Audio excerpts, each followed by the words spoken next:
Kitty Telugu కథలకు స్వాగతం. అందరికీ నమస్కారం అండి. కథలోకి వెళ్లే ముందు మీరు నా ఛానల్ని కొత్తగా చూస్తున్నట్లయితే సబ్స్క్రైబ్ చేసుకొని సపోర్ట్ చేయగలరని ఆశిస్తున్నానండి. సబ్స్క్రైబ్ చేసుకోరు ప్లీజ్. ఇక కథలోకి వెళ్దామండి. నేను ఈ కథను ప్రజాశక్తి స్నేహ పత్రిక నుంచి తీసుకున్నానండి. కథ పేరు దేశద్రోహి తల్లి. రచన మాక్సిమ్ గోర్కీ గారు. అనువాదం కుమార్ కోనపరాజు గారు. ఇక కథలోకి వెళ్దామండి.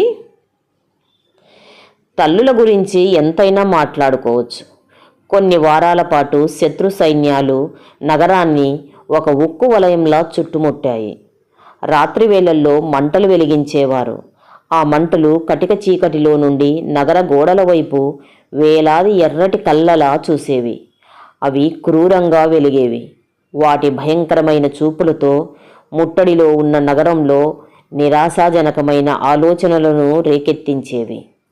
శత్రువుల ఉచ్చు బిగుసుకోవడాన్ని వారు గోడల రంధ్రాల నుండి చూశారు. మంటల చుట్టూ తిరుగుతున్న చీకటి నీడలను చూశారు.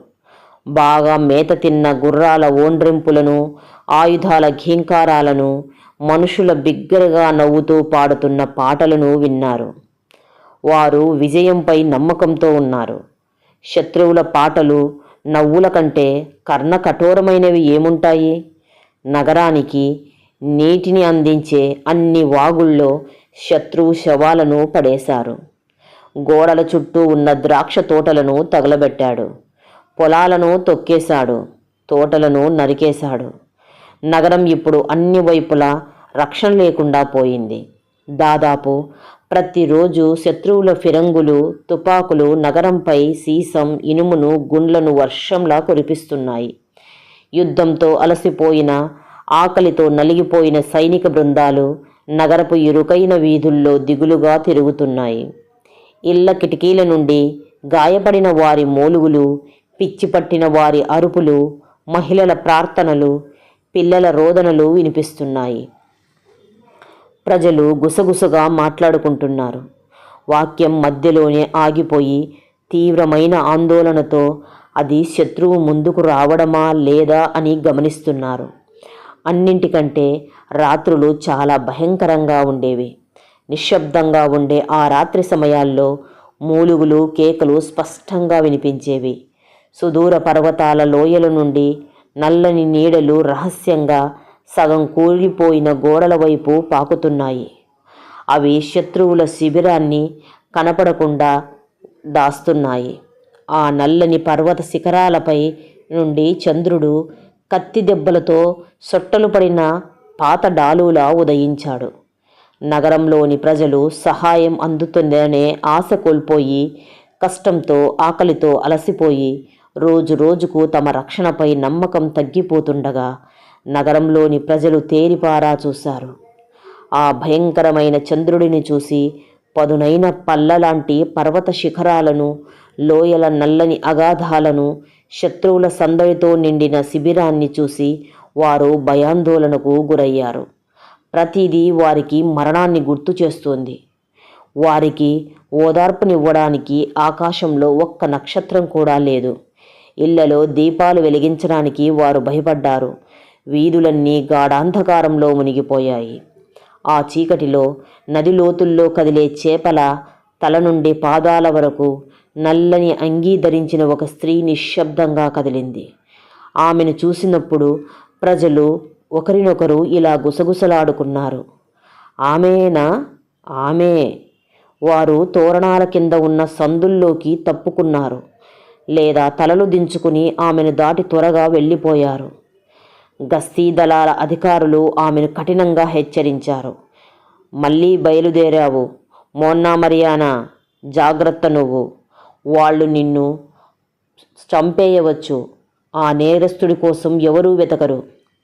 ఆమె నిటారుగా నిలబడి వేచి ఉంది. కానీ గస్తీ దళాలు ఆమెపై చెయ్యి ఎత్తడానికి ధైర్యం చెయ్యకనో లేదా అసహించుకుని పక్కకు తప్పుకున్నాయి. సాయుధులైన ఆ వ్యక్తులు ఆమెను ఒక శవంలా భావించి తప్పించుకున్నారు. ఆ చీకటిలో ఒంటరిగా మిగిలిపోయిన ఆమె ఒక వీధి నుండి మరో వీధికి తన ఏకాంత ప్రయాణాన్ని కొనసాగించింది. నగరానికి పట్టిన దురదృష్టానికి నిలువెత్తు రూపంలా ఆమె నిశ్శబ్దంగా నల్లగా కనిపిస్తోంది. ఆమె చుట్టూ ఉన్నవన్నీ ఆమెను వెంటాడుతున్నట్లుగా ఉన్నాయి. రాత్రివేళ విషాదకరమైన శబ్దాలు వినిపిస్తున్నాయి. విజయంపై ఆశలు వదులుకున్న సైనికుల మూలుగులు, ఏడుపులు, ప్రార్థనలు, నిస్తేజమైన గుసగుసలు.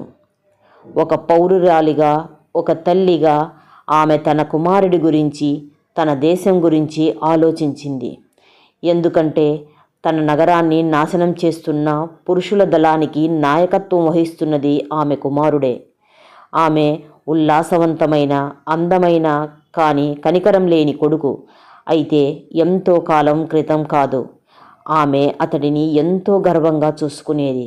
తన దేశానికి తానిచ్చిన విలువైన కానుకగా తాను పుట్టిన, తన కుమారుడు పుట్టి పెరిగిన ఈ నగర ప్రజలకు సహాయం చేయటానికి తాను అందించిన ఒక గొప్ప శక్తిగా అతడిని భావించేది. తన పూర్వీకుల ఇళ్లను నిర్మించి, నగర గోడలను ఆ పురాతన రాళ్లతో, తన బంధువుల అస్థికలు సమాధి చేసిన ఆ మట్టితో, ఆ ప్రజల పురాణాలు, పాటలు, ఆశలతో ఆమె హృదయం వందలాది అదృశ్య దారాలతో ముడిపడి ఉంది. ఇప్పుడు ఈ హృదయం ఒక ప్రియమైన వ్యక్తిని కోల్పోయి విలపిస్తోంది. ఆమె తన హృదయంలో ఒక త్రాసులో పెట్టినట్టుగా తన కుమారునిపై ఉన్న ప్రేమను, తన మాతృనగరంపై ఉన్న ప్రేమను తూచి చూసింది. కానీ ఏది ఎక్కువ బరువు ఉందో ఆమె చెప్పలేకపోయింది. అలా ఆమె రాత్రిపూట వీధుల గుండా తిరుగుతోంది. చాలామంది ఆమెను గుర్తించలేక, ఆమె నల్లని రూపాన్ని చూసి తమందరికీ సమీపంలో ఉన్న మృత్యువు యొక్క అవతారంగా భావించి భయంతో వెనక్కి తగ్గారు. ఆమెను వారు ఒక దేశద్రోహి తల్లి అని మౌనంగా ముఖం చాటేశారు. కానీ ఒకరోజు నగర గోడల పక్కన ఉన్న ఒక మారుమూలలో ఆమె మరొక స్త్రీని చూసింది. ఆమె ఒక శవం పక్కన మోకరిల్లి ఉంది. ఎంత నిశ్శబ్దంగా ఉందంటే ఆమె ఆ భూమిలో భాగమేమో అన్నట్టుగా ఉంది. ఆ స్త్రీ ప్రార్థిస్తోంది. ఆమె దుఃఖంతో నిండిన ముఖం నక్షత్రాల వైపు తిరిగి ఉంది. పైన గోడపై కావలివారు తక్కువ స్వరంతో మాట్లాడుకుంటున్నారు. వారి ఆయుధాలు రాతిపై రాసుకుంటున్న శబ్దం వినిపిస్తోంది. ద్రోహి తల్లి అడిగింది, నీ భర్త? కాదు. నీ సోదరుడా? నా కొడుకు. నా భర్త 13 రోజుల క్రితం చనిపోయారు. నా కొడుకు ఈరోజు. ఆ హతుడి తల్లి మోకాళ్లపై నుండి లేచి వినయంగా ఇలా అంది. మేరీమాత అంతా చూస్తుంది, అంతా తెలుసుకుంటుంది. నేను ఆమెకు కృతజ్ఞురాలిని. దేనికి అని మొదటి ఆమె అడిగింది. దానికి రెండో ఆమె, ఇప్పుడు అతను తన దేశం కోసం పోరాడుతూ గౌరవప్రదంగా మరణించాడు కాబట్టి నేను చెప్పగలను. నేను అతని గురించి భయపడ్డాను. అతడు ఉల్లాసవంతుడు, విలాసాల పట్ల అమితమైన మక్కువ కలవాడు. దేవునికి మనిషికి శత్రువు, మా విరోధుల నాయకుడు అయిన మరియా నా కొడుకు చేసినట్లే నా కొడుకు కూడా తన నగరాన్ని మోసం చేస్తాడేమో అని నేను భయపడ్డాను. అతనికి జన్మనిచ్చిన గర్భం శపించబడుగాక. మరియానా తన ముఖాన్ని కప్పుకొని తన దారిని తాను వెళ్ళిపోయింది. మరుసటి రోజు ఉదయం ఆమె నగర సంరక్షకుల ముందుకు వచ్చి, నా కుమారుడు మీకు శత్రువుగా మారాడు. నన్ను చంపండి, లేదా నేను అతని వద్దకు వెళ్ళడానికి ద్వారాలు తెరవండి.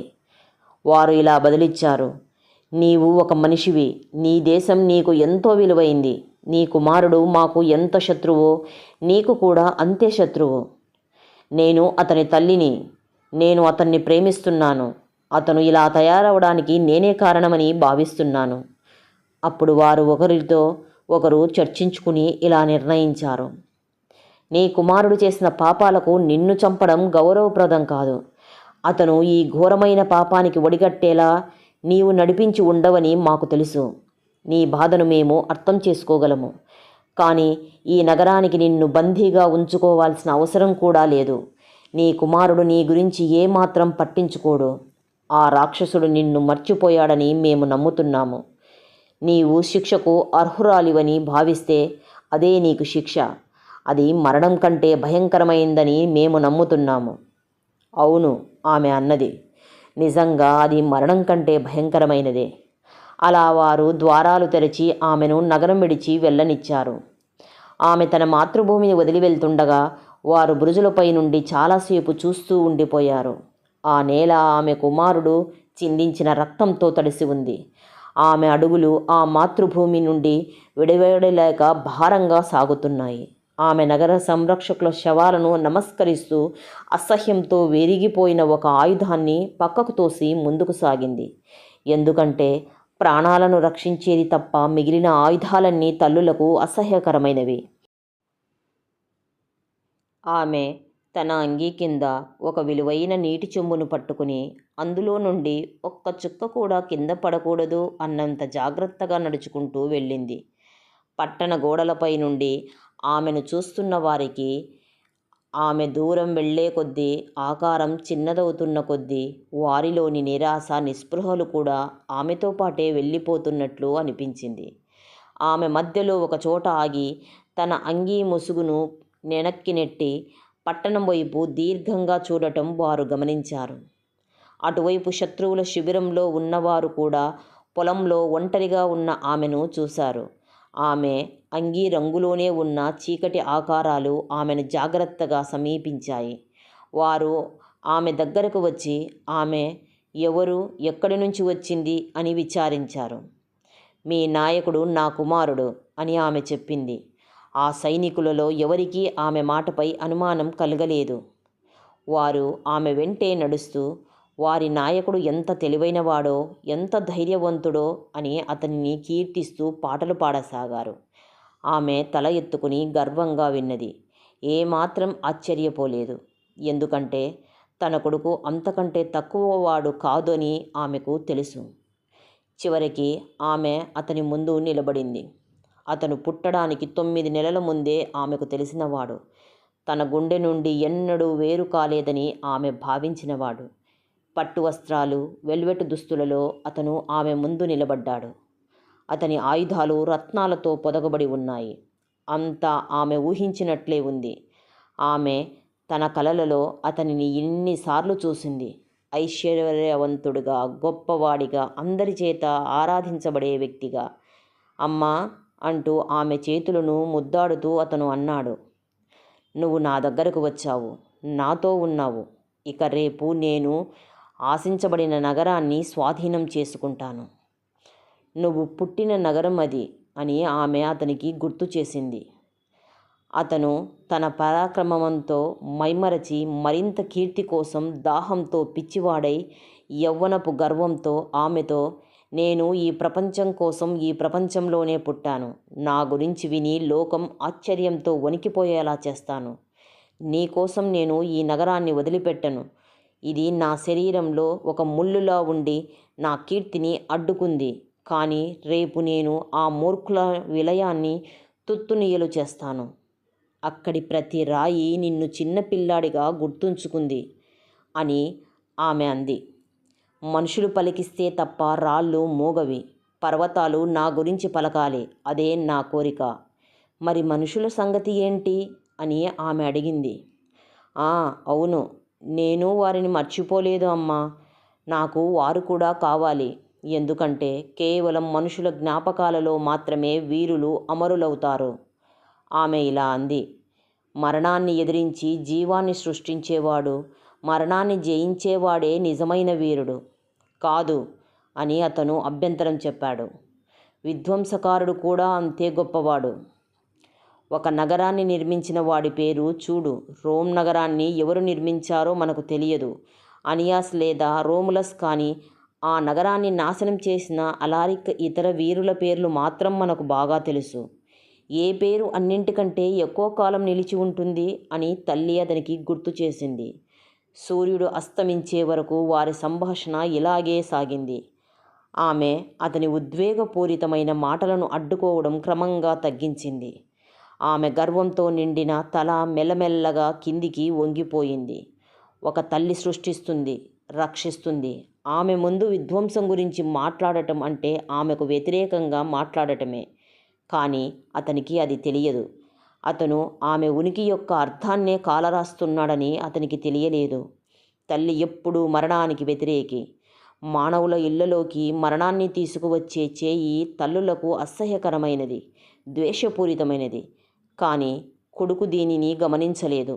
ఎందుకంటే హృదయాన్ని మొద్దుబార్చే వైభవం యొక్క చల్లని మెరుపుతో అతని కళ్ళు కప్పబడ్డాయి.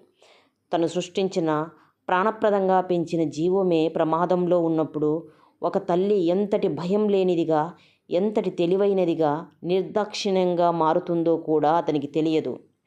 ఆమె తలదించుకుని కూర్చుంది.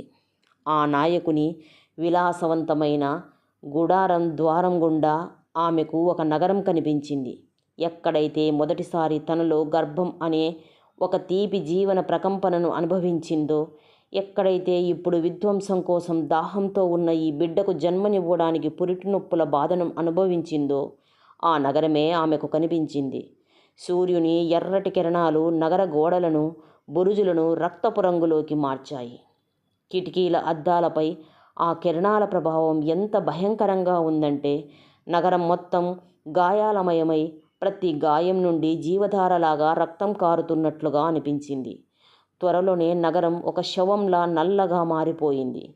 దానిపైన నక్షత్రాలు అంత్యక్రియల కొవ్వొత్తులలా మెరుస్తున్నాయి. శత్రువుల దృష్టి పడకూడదని కొవ్వొత్తులు వెలిగించడానికి కూడా భయపడుతున్న చీకటి ఇళ్లను ఆమె చూసింది. చీకటితో నిండిన వీధులు, శవాల దుర్వాసన, మరణం కోసం నిరీక్షిస్తున్న ప్రజల అణిచివేయబడిన గుసగుసలు, ఆమె వీటన్నింటినీ చూసింది. తన సమీపంలో ఉన్నవారంతా తన నిర్ణయం కోసం మౌనంగా ఎదురుచూస్తున్నారని, ఆ నగరంలోని ప్రజలందరికీ తనే తల్లిని అని ఆమె భావించింది. నల్లని శిఖరాల నుండి మేఘాలు లోయలోకి దిగివచ్చాయి. శాపగ్రస్తమైన ఆ నగరంపై రెక్కల గుర్రాల వలె విరుచుకుపడ్డాయి. మనం ఈ రాత్రి దాడి చేయవచ్చు అని ఆమె కొడుకు అన్నాడు. రాత్రి తగినంత చీకటిగా ఉంటే, సూర్యుడు కళ్ళపై ప్రకాశిస్తున్నప్పుడు, ఆయుధాల మెరుపు కళ్ళు మిరుమిట్లు గొలుపుతున్నప్పుడు చంపడం కష్టం, చాలా దెబ్బలు తప్పుతాయి అని అతను తన కత్తిని పరీక్షిస్తూ వ్యాఖ్యానించాడు. తల్లి అతనితో ఇలా అంది, రా నా కుమారా, నా ఒడిలో తలవాల్చి విశ్రాంతి తీసుకో. నువ్వు చిన్నప్పుడు ఎంత సంతోషంగా, దయతో ఉండేవాడివో గుర్తు తెచ్చుకో. అప్పుడు అందరూ నిన్ను ఎంతగా ప్రేమించేవారు. అతడు ఆమె మాట విని తన తలని ఆమె ఒడిలో ఉంచి కళ్ళు మూసుకుని, నేను కేవలం కీర్తిని మాత్రమే ప్రేమిస్తాను. నన్ను ఈ స్థితికి చేర్చినందుకు నిన్ను ప్రేమిస్తున్నాను. మరి మహిళలు అని ఆమె అతని పైకి వంగి అడిగింది. వారు చాలామంది ఉంటారు. అతిగా తీపిగా ఉన్న ప్రతి దానిలాగే వారి వల్ల కూడా విసుగు పుడుతుంది. నీకు పిల్లలు కావాలని లేదా అని ఆమె చివరగా అడిగింది. ఎందుకు? వారు చంపబడటానికా? నాలాంటి వాడే ఎవరో ఒకరు వారిని చంపేస్తారు. అది నాకు బాధను కలిగిస్తుంది. అప్పుడు వారి పగ తీర్చుకోవటానికి నేను చాలా వృద్ధుడిని, బలహీనుడిని అయిపోతాను. నువ్వు అందగాడివే, కానీ మెరుపు తీగలాగే నిష్ప్రయోజనమైన వాడివి అని ఆమె నిట్టూరుస్తూ అంది.